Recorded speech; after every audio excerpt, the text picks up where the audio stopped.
वहीं दूसरी चुड़ैल परी लोक आ जाती है और जादुई परी को पकड़ लेती है।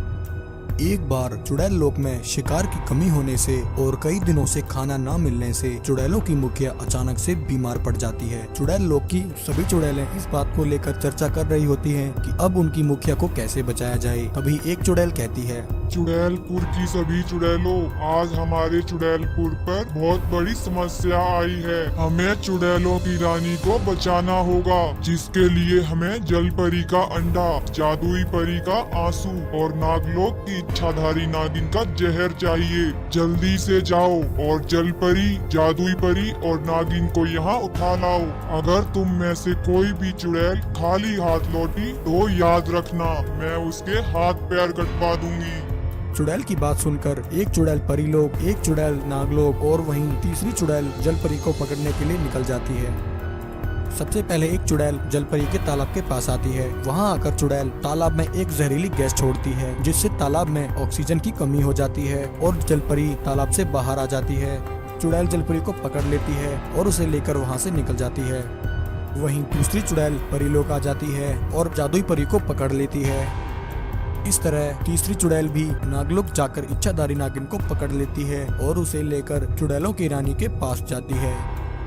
सभी चुड़ैलें जल परी, जादुई परी और नागिन को लेकर चुड़ैल लोक आ जाती हैं। यह देखकर चुड़ैल बहुत खुश हो जाती है और बोलती है, शाबाश मेरी चुड़ैलों, आज तुमने मुझे खुश कर दिया। यह जल परी, जादुई परी और नागिन, यह तीनों हमारी सबसे बड़ी दुश्मन हैं। आज इन तीनों को एक साथ देखकर मन तो करता है कि इनकी बोटी बोटी काट कर खा जाऊं, परंतु पहले हमें अपनी चुड़ैल गुरु को ठीक करना है, उसके बाद मैं इन तीनों को ठिकाने लगाऊंगी। यह कहकर सभी चुड़ैलें जादुई परी, जल परी और नागिन के सामने एक एक पायदान रख देती हैं और कहती हैं, ए जल परी, अब जल्दी से अपना अंडा इस पायदान में डाल। जादुई परी, तू भी अपना आंसू इस पायदान में डाल। और इच्छाधारी नागिन, तू भी जल्दी से अपना जहर इस पायदान में उगल दे।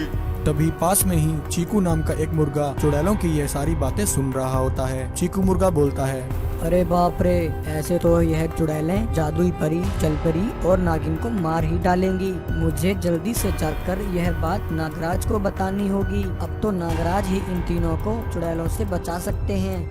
चीकू मुर्गा उसी समय भागा भागा धरती लोक नागराज के पास आ जाता है और बोलता है, नागराज जल्दी चलिए, चुड़ैलपुर की चुड़ैलों ने जल परी, जादुई परी और इच्छाधारी नागिन को पकड़ लिया है। वह चुड़ैलें उन पर बहुत अत्याचार कर रही हैं। आप जल्दी से चलकर उन्हें बचा लीजिए। चीकू मुर्गे की बात सुनकर नागराज उसी समय चुड़ैलपुर पहुंच जाते हैं और चुड़ैलों से कहते हैं, दुष्ट चुड़ैलों, तुम सबने इन तीनों को क्यों बंदी बना रखा है? तुम इन सबको इसी समय आजाद कर दो। तभी चुड़ैल बोलती है, नागराज, अगर तुझे अपनी जान प्यारी है तो इसी समय यहाँ से वापस लौट जा। यह तीनों तो अब हम चुड़ैलों का भोजन बनेगी। तभी जल परी नागराज से कहती है, नागराज, ये चुड़ैलें अपने चुड़ैल गुरु को वापस जिंदा करना चाहती हैं, जिसके लिए इन सब ने हम तीनों को यहाँ पकड़ रखा है। इन सभी चुड़ैलों की जान इनकी चुड़ैल गुरु में है। यदि इनकी चुड़ैल गुरु को किसी तरह जला दिया जाए तो यह सब चुड़ैलें जलकर भस्म हो जाएंगी। जलपरी की बात सुनकर नागराज उसी समय आग की एक चिंगारी चुड़ैलों की रानी की तरफ फेंकते हैं। तभी चुड़ैल गुरु में आग लग जाती है। आग लगते ही चुड़ैलों की रानी जलकर भस्म हो जाती है और साथ ही वह सभी चुड़ैलें भी जलकर भस्म हो जाती हैं और उन बच्चों को उठाकर वहां से ले जाती है। आज बहुत दिनों बाद नरम मांस खाने को मिलेगा।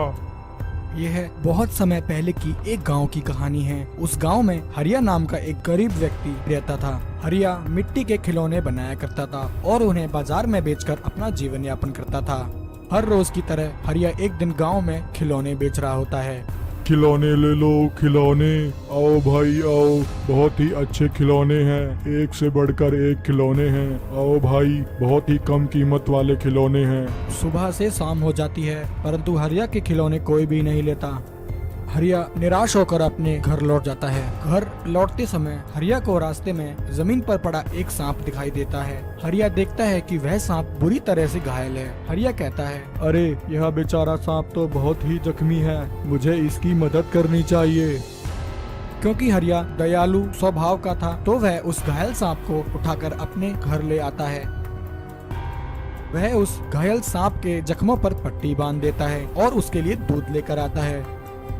वह सांप श्रद्धा पूर्वक हरिया के द्वारा लाया हुआ दूध पी लेता है। दूध पीते ही वह सांप एक नागिन में बदल जाता है। वह नागिन कहती है, हे मनुष्य, तुम बहुत ही अच्छे और दयालु व्यक्ति हो। तुमने मुझे घर लाकर और दूध पिलाकर मुझे नया जीवन दान दिया है। मैं एक इच्छाधारी नागिन हूँ। एक चुड़ैल के श्राप के कारण मैं यहाँ धरती लोक पर आ गई और जख्मी हो गई थी। तुमने मेरी जान बचाकर मुझ पर बहुत बड़ा एहसान किया है। हे मनुष्य, भविष्य में अगर तुम्हें किसी तरह की मदद चाहिए हो तो मुझे याद करना, मैं तुम्हारी सहायता अवश्य करूँगी। वहीं चुड़ैल इच्छाधारी नागिन का पीछा करते करते गांव में आ जाती है और कहती है, वह इच्छाधारी नागिन जरूर इसी गांव में कहीं छुपी है। मुझे कुछ दिन यहीं रहकर उसकी तलाश करनी होगी।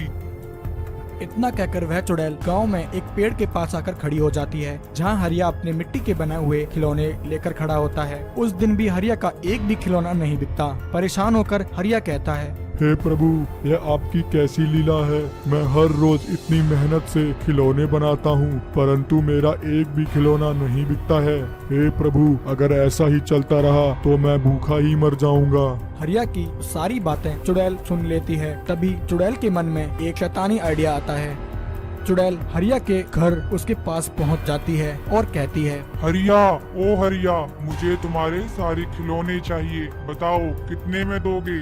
उस औरत की बात सुनकर हरिया कहता है, बहन आप कौन हैं? आज से पहले तो आपको मैंने इस गांव में कभी नहीं देखा। हरिया की बात सुनकर चुड़ैल कहती है, वह सब छोड़ो हरिया, यह बताओ यह सारे खिलौने कितने में दोगे? हरिया कहता है, तुम मेरे सारे खिलौने ले रही हो, इसीलिए मैं तुम्हें बहुत ही कम कीमत पर दे दूंगा बहन। इतना कहकर हरिया अपने सारे खिलौने उस औरत को दे देता है। लेकिन हरिया को कहाँ पता था कि वह एक चुड़ैल है। वह चुड़ैल सभी खिलौनों को लेकर एक पेड़ के नीचे आकर खड़ी हो जाती है और आवाज लगाती है, खिलौने ले लो, खिलौने, बच्चों के एक से बढ़कर एक मनपसंद खिलौने। आओ बच्चों, आओ खिलौने ले लो। उसकी बात सुनकर गांव के सभी बच्चे खिलौने लेने के लिए उसके पास इकट्ठे हो जाते हैं। वह चुड़ैल सभी बच्चों को उनकी मनपसंद का एक एक खिलौना दे देती है। बच्चे उन खिलौनों को लेकर अपने घर आ जाते हैं और उन्हें अपने पास रखकर ही सो जाते हैं, क्योंकि चुड़ैल ने उन खिलौनों पर जादू किया था तो वह सभी खिलौने भूतिया थे। रात होते ही वह खिलौने बच्चों पर अपना जादू करते हैं और उन्हें गहरी नींद में सुला देते हैं। तभी वह चुड़ैल वहां आ जाती है और उन बच्चों को उठाकर वहां से ले जाती है।